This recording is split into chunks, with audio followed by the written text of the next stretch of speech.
Thanks for staying with us. Mark, have a story? Yes, price war is currently disrupting Nigeria's downstream fuel market as intense competition among petrol retailers drives aggressive price cuts, creating instability across the sector. We like when things like this happen because then we, the citizens, will enjoy it. The disruption, which started with a price reduction announcement by the Dangote Petrol Refinery last week from 920 naira per litre to 890 naira. Yes, among its partners, which includes MRS, Hayden, AP, Optima Energy, Hyde and Techno Oil, has also seen other marketers dropping their prices.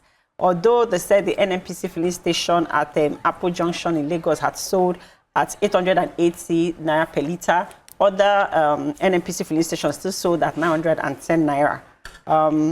But the refinery equally has announced a reduction in the price of petrol again from 865 to 835. This is fantastic, which is the second reduction within 1 week. This is amazing. Yes, so according to Dangote, these price reductions reaffirms its commitment to providing high-quality petrol at affordable rates, benefiting consumers across the nation. I believe that Dangote is still going to fight with the naira. I think this was his game plan from the beginning. Yes. I already kind of knew it, but let's just move on.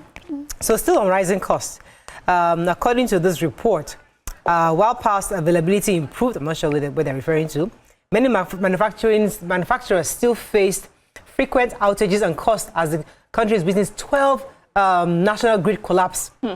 And this remained a major concern, according to Ajayi Kadri, who is he works with the in the report. Actually, was saying that many manufacturers, speaking concerning representing the manufacturers, he was saying that many of them, especially in the beverage and tobacco sector, they have actually recorded 229 billion in annual energy spending, and which is increased from what it used to be back in 2023. It was about 185 billion, 82 billion back then. Also, the chemical and pharmaceutical energy companies have also doubled their cost in power. They now have to spend about 208 billion, which increased about 33% from what it used to be back in 2023. So obviously, manufacturers are complaining that they are spending so much more on power. Let me go on a short break. We'll be right back. Thanks for staying with us. Still reviewing the papers. Yes, the price war is currently disrupting Nigeria's downstream fuel market as intense competition among petrol retailers drives aggressive price cuts, creating instability amongst the sector. This is great news for Nigerian citizens. The disruption, which started with a price reduction announcement by the Dangote Petrol Refinery last week from 920 naira to now 890 naira amongst its partners, which is MRS, Hayden, AP, Optima Energy, Hyde and Techno Oil, has seen other marketers now dropping their prices. The NNPC, for example, at Apple Junction yesterday sold for 880 naira, even though other NNPC filling stations across Nigeria still sold at 910. And then the refinery equally has announced a further reduction from 865 to 835, which is a second reduction within the space of 1 week. This is amazing news. They said that according to the Dangote Refinery, that these price reductions reaffirm its commitment to providing high-quality petrol at affordable rates, benefiting consumers across the nation. Thank you, Dangote. We love you. Keep producing it. Vanguard, moving on now to Vanguard. Killings, governors say states under siege, claim reserves, forest taking over. APC National Assembly working to ensure Nigerians in diaspora vote, says Ganduje. Federal government refutes claims of agreed concession period for Enugu Airport. Manufacturers' unsold inventories surges 87.5% to 2.14 trillion naira. Pope Francis dies of stroke and heart failure, says Vatican. And Unity schools and Unity colleges actually boil over illegal levies and admission racketeering. Which story are we taking? Unity schools. So it says that all is not well in federal government colleges. As what we know as Unity schools, parents are alleging various misconduct against the management. They've accused the leaders of PTAs of imposing illegal levies on them in connivance with school management. Some parents are alleging that some school principals and teachers collect as much as 600,000 naira to secure admission for their wards and children. This is scandalous, if you ask me. They're saying that the situation has degenerated to the point that some parents have now petitioned the Minister of Education to probe the activities of some of the PTAs. Some of the schools that have been mentioned, according to the paper, here they're talking about PTA management at King's College, Lagos. They're talking Queen's College, Yaba, Federal Science and Technology College, Yaba as well, and then Federal Government College, Ijaniki. So they're saying there's some sort of racketeering going on. You know, parents are saying with confidence that 500,000, 600,000 can secure admission for their children in some of these colleges. Some of the allegations here, they said there's a religious fee, which used to be optional, but have now been made compulsory, that they have to pay 1,000 naira. They said sometimes when they come to visit, they have to pay 2,000 naira to sit. That's for parents. That in fact, the billing has become so much, yes. Has become so much that now the parents have formed like a group, and then one parent goes to check on all the children, because every time they go as a group, the schools find ways of getting monies from them, you know, and they feel that this has gotten way out of hand. I mean, of course, you know, the schools that have been called would respond. So they said Queen's College chairman reacts. He's trying to douse the tension among the PTA. He says the parents that, first of all, he apologized for responding a bit late. He said 24 hours later than, you know, when this had come out. And then he says that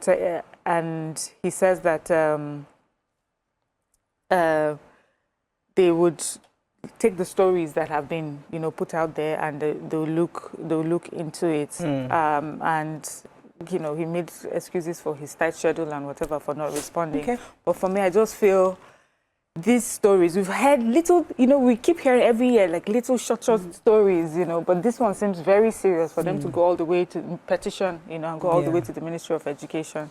It will be, these were schools that we used to look at as the, you know, beacon of everything education. So it's important that this is sorted out quickly and in the open, you know, so that we know how that goes.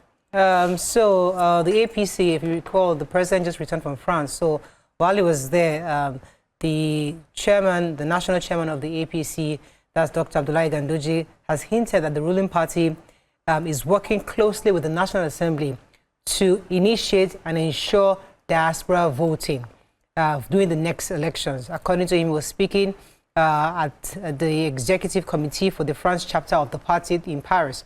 And he took time to explain that the president's reforms may seem painful at this time, however, they are necessary for economic growth and turnaround.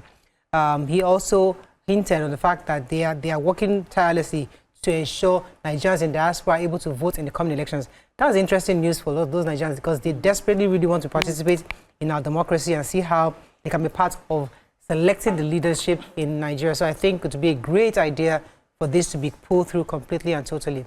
Any other story in Vanguard? No. Okay, The Guardian, our final paper.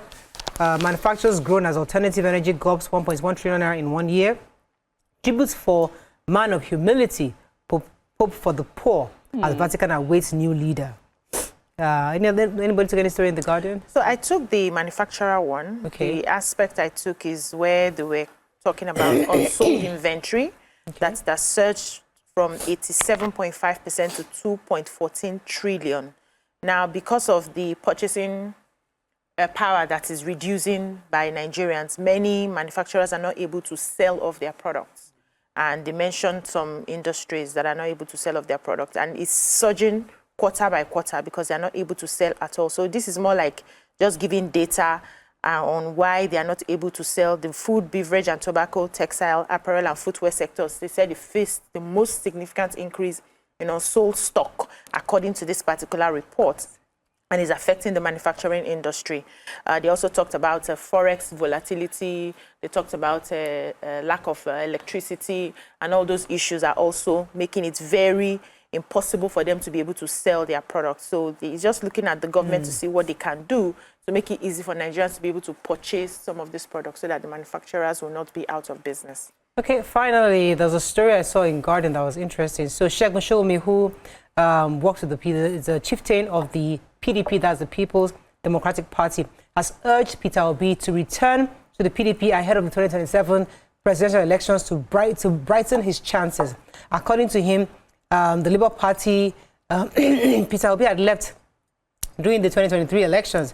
So while there was an interview with Sheikh Sheung Akimbaloyi of on his Mic on podcast show, he was advising that Peter Obi needs a bigger platform going forward. Looking ahead to 2027, the PDP of Nigeria would open its processes and announce where the forms are available, and anyone who feels confident enough to be president should come forward. And he's encouraging Peter Obi, he would like him to return to the PDP and make a strong case for the presidential ticket. I believe he should come back to the party. This party was originally conceived in the bedroom of the late Alex Ekweme, so I don't understand why the Igbo, along with southern leaders and other influential figures within the PDP, can't come together and say, all right, we recognize it here and the ticket, and we give it to Peter Obi. So we'll see how that goes. I mean, wishing everybody the best on that. Let's go on a short break. When we come back, we continue with the show. Stay with us. We'll be right back.